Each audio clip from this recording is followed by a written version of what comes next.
Hey everyone, how's it going? Welcome to week 4. We're going to go over linear regression. I'm going to show two different ways on how to conduct a linear regression, one in Analytic Solver, and then also into the Excel analysis tool packet. So when you have access to your Analytic Solver, there's two different tabs. And so the first one really looks at a variety of models or data mining techniques. For this activity, we're going to click on data mining, and you're going to go to the button that says predict linear regression. Now, my information has already been populated as I've been testing this a few times. And so, however, yours will not have this. So what I will do is move the variables over to walk you through what this is. So you see I have a variety of variables and a y variable. We're trying to predict y. So in this case, for the example, in basketball, we're trying to see how many points per game a player will have. Is it dependent upon the successful percent of free throws being made? Is it the percent of successful field goals? Is it impacted by the player's weight or the player's height, or a combination of these? So that's what we use regression for, is to see, others a variety of variables which have the best influences on an outcome. And so that's the y variable. So now we know what we want to predict. So we'll click that to say that's our output variable. That's what we're looking to predict. And the player height, the weight, the percent of successful field goals, and the percent of successful free throws are the predictors we want to look at. So we'll put those in the select variable. We'll go into the parameters. We want to look at the fit intercept, the ANOVA, which is the overall model, to say, is this model overall statistically significant, or have any factors that actually influence the outcome? We want to look at analysis of the coefficients, the analysis of the residuals, the confidence, or really predicting the outcome. And scoring, it should automatically come as detailed report, summary report, and lift charts, which gives a lot more in-depth analysis that you can start studying in the future. But for that, we'll go back. Remember, it's looking at our x variables to predict our y variable, and we'll say finish. And so we'll get a variety of outputs, which would be the lift charts, which are graphical representations of the model, the training score of the model. This actually looks at a variety of different data points that when you say, how successful is our model for predicting? And for just regression, we look at something called the adjusted R squared. And so what that really looks at is the outcome to say, how much can this be explained? What's the power of our predictive model? And so with that, you're going to primarily, for the focus of your assignment, really look at the logistical or linear regression output page. So we'll scroll through, letting us know what's been conducted, and then saying, okay, let's look at a little bit of data. So you see in this model for basketball that the model can only explain about 16%. So it's not that strong of a predictor. Typically with a 0.7 and higher, that's pretty strong of a model. And so as we start looking down to the data points, such as the coefficients, this is what we're looking at.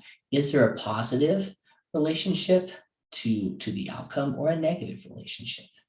And so, for example, in this situation, if a player's successful field goal percentage goes up, they have a successful outcome of having a higher rate of points. So I'll say that again, is as the percent of making the shots increases, the higher the points that the player has, which is pretty logical in this way. Now, some of the things to look at when you're looking at this data point is something called the p-value. And typically we're trying to measure a confidence interval. And for this, we want to say 95% of the time, we're confident in this prediction.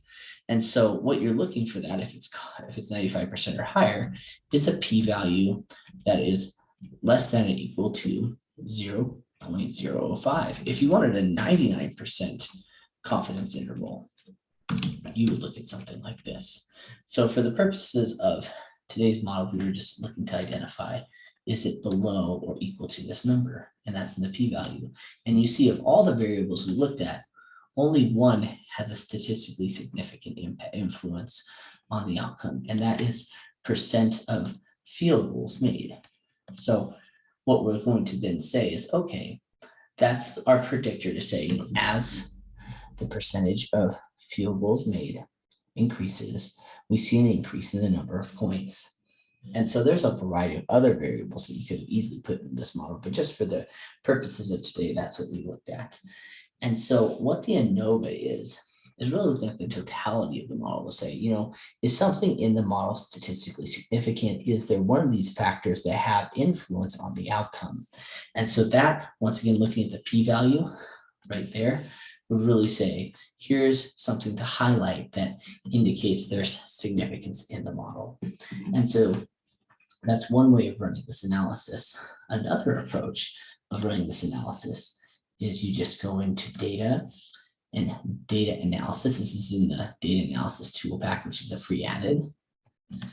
Select that, and there's a variety of different methods we can use. So you select regression, and once again, the y, this is what we're trying to predict. So selecting the y variable, say we would like to predict y, and then we said, we want to look at the x variable or the factors that are going to be used to predict. We select those. And we know the first row is labels. We want the confidence interval, as we talked about earlier, and 95% confidence.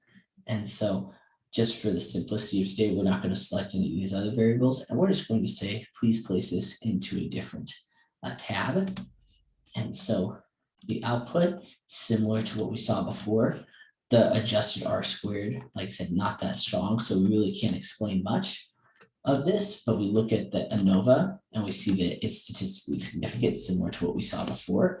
And we look at percent successful field goals, and we see again that it is statistically significant with a positive impact on, as the percent increases, we see that the percentage of points made increases. So there you go. If you have any questions, please feel free to email me. Thanks.